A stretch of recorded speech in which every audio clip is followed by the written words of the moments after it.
wabarakatuh. Perkenalkan, nama saya Afika Umairah, nomor absen 2 dari kelas 9A. Saya di sini ingin menceritakan suatu kisah keteladanan Nabi Ibrahim yang diperintahkan oleh Allah SWT untuk menyembelih putranya sendiri. Hal ini bermula pada suatu malam Nabi Ibrahim bermimpi. Dalam mimpinya, dia diperintahkan untuk menyembelih anaknya. Ternyata, Nabi Ibrahim mendapatkan mimpi yang sama persis seperti malam sebelumnya.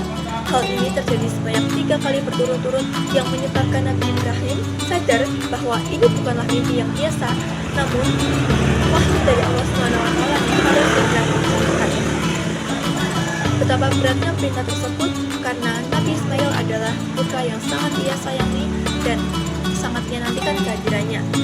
Namun, karena rasa cinta dan ketaatannya kepada Allah SWT melebihi segala hal, Nabi Ibrahim menerima perintah tersebut dengan hati yang ikhlas. Setelah itu, dengan berat hati Nabi Ibrahim menyampaikan isi mimpinya kepada Nabi Ismail.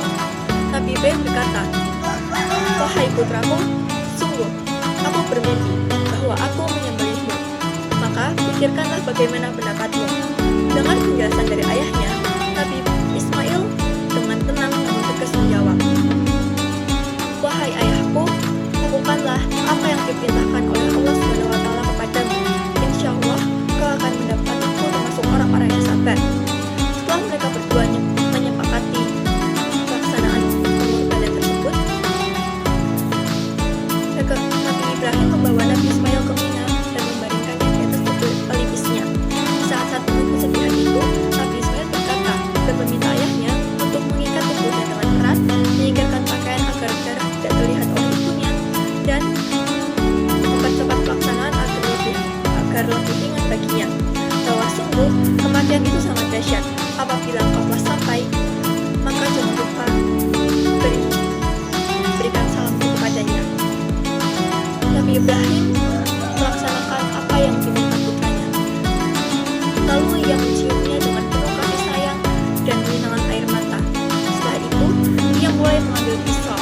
Ketika pisau telah berada dalam genggamannya, ia pun mulai meletakkan pisau tersebut dengan tangan yang bergetar ke leher Nabi Ismail. Namun, keajaiban dari Allah SWT tetap. Ternyata, pisau itu sama sekali tidak melukai leher anaknya. Nabi Ibrahim mengulanginya, namun tetap saja ia sudah mengulanginya beberapa kali, namun tetap saja pisau tersebut sama sekali tidak melukai anak semata wayangnya. Jangankan melukai, pisau tersebut sama sekali tidak memberi bekas di leher anak semata wayangnya.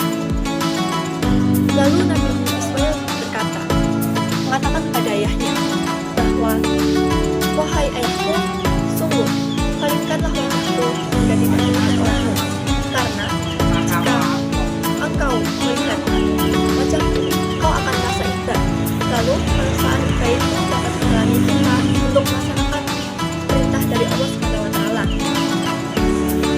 Apalagi di depanku terdapat kilauan pisau yang sangat tajam, tentu membuatku takut." Lalu dengan kehendak dan kebesaran Allah SWT, tubuh Nabi Ismail digantikan oleh sebuah domba jantan yang besar berasal dari surga, berwarna putih, bermata indah, bertanduk.